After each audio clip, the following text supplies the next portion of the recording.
Hema committee റിപ്പോർട്ടിനെ തുടർന്ന് നടന്മാർക്കെതിരെ ഉയർന്ന ലൈംഗിക ആരോപണങ്ങളിൽ പ്രത്യേക സംഘം അന്വേഷണം തുടരുകയാണ്. പ്രത്യേക അന്വേഷണ സംഘത്തിനെതിരെ വിമർശനവുമായി പരാതിക്കാരി രംഗത്തെത്തി. മുകേഷ്, ഇടവേള ബാബു, ജയസൂര്യ എന്നിവരടക്കം 7 പേർക്കെതിരെ പരാതി നൽകിയ നടിയാണ് അന്വേഷണ സംഘത്തിനെതിരെ ഗുരുതരമായ ആരോപണം ഉന്നയിച്ചത്. അതേസമയം മൊഴി നൽകിയ സ്ത്രീകളുടെ പേരുകൾ പുറത്തുപോകരുതെന്നാവശ്യപ്പെട്ട് WCC അംഗങ്ങൾ മുഖ്യമന്ത്രിയെ കണ്ടു.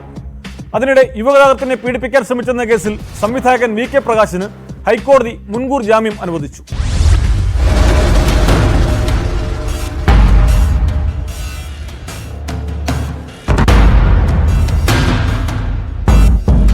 ലൈംഗികാരോപണ കേസുകൾ അന്വേഷിക്കുന്ന പ്രത്യേക സംഘത്തിനെതിരെ വിമർശനവുമായാണ് ആലുവ സ്വദേശിനിയായ നടി രംഗത്തെത്തിയത്. അന്വേഷണ സംഘത്തിൽ വിശ്വാസമില്ലാതാകുന്നുവെന്നും തന്റെ സ്വകാര്യത ഇല്ലാതാകുന്നുവെന്നുമാണ് പരാതി. മുകേഷ്, ഇടവേള ബാബു, ജയസൂര്യ എന്നിവരടക്കം 7 പേർക്കെതിരെയാണ് ഈ നടി പരാതി നൽകിയിട്ടുള്ളത്. ഉദ്യോഗസ്ഥർ തന്നെയാണ്. പക്ഷെ അവർക്ക് എന്തോ എവിടുന്നോ സമ്മർദ്ദമുണ്ടായിരിക്കുന്നു. കാരണം മുകേഷിന് ജാമ്യം കിട്ടിയപ്പോൾ അത് സ്വാഭാവികമാണ്. ജാമ്യം കിട്ടും, എല്ലാവർക്കും ജാമ്യം കിട്ടും. പക്ഷെ ജാമ്യം കിട്ടിയെന്ന് വെച്ചാൽ അവർ ഒരിക്കലും അത് കുറ്റവിമുക്തനാകുന്നില്ല. അവർ ശരിക്കും കോടതി കേസിന്റെ മെരിറ്റിലോട്ട് കടക്കുന്നതേ ഉള്ളൂ. ഇനി ഇത് കഴിഞ്ഞ് തെളിവുകൾ കൊടുക്കണം പോലീസുകാർ, അത് കഴിഞ്ഞിട്ട് വിചാരണ ഉണ്ട് അല്ലേ.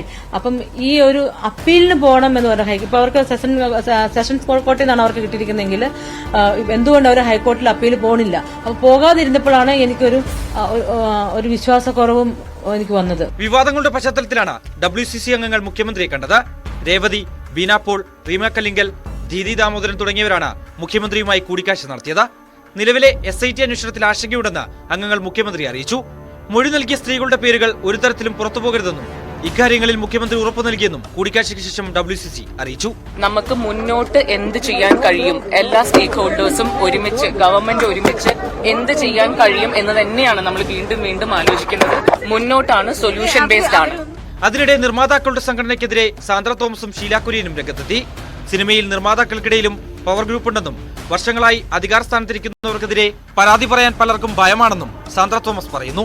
സ്ത്രീകൾക്കാണേലും പുരുഷന്മാർക്കാണേലും ഇത് കുറച്ചു പേരുടെ ഭാഗം ആയിട്ട് മാത്രം ഇരിക്കുകയും അവർക്ക് ഇഷ്ടമുള്ളവർക്ക് മാത്രം സിനിമയിൽ അഭിനയിക്കാൻ അവസരം കൊടുക്കുകയും അവർക്ക് മാത്രം സിനിമ നിർമ്മിക്കാൻ അവസരം കൊടുക്കുകയും ഒക്കെ ചെയ്യുന്നത് തെറ്റായ പ്രവണതയാണ്. ഇതിന് എഗെയിൻസ്റ്റ് നമ്മൾ ഇനി പ്രതികരിക്കും. യുവകഥാകൃത്തിനെ പീഡിപ്പിക്കാൻ ശ്രമിച്ചെന്ന കേസിൽ സംവിധായകൻ VK പ്രകാശിന് ഹൈക്കോടതി മുൻകൂർ ജാമ്യം അനുവദിച്ചു. ജസ്റ്റിസ് CS ഡയസ് അധ്യക്ഷനായ സിംഗിൾ ബെഞ്ചാണ് ജാമ്യം അനുവദിച്ചത്. മുൻകൂർ ജാമ്യാപേക്ഷയെ എതിർത്ത് പ്രത്യേക അന്വേഷണ സംഘം റിപ്പോർട്ട് സമർപ്പിച്ചിരുന്നു. നടന്മാരായ ജയസൂര്യയും ബാബുരാജും മുൻകൂർ ജാമ്യം തേടി ഹൈക്കോടതിയെ സമീപിച്ചിട്ടുണ്ട്. ബാബുരാജിന്റെ മുൻകൂർ ജാമ്യാപേക്ഷയിൽ ഹൈക്കോടതി പോലീസിന്റെ വിശദീകരണം തേടി.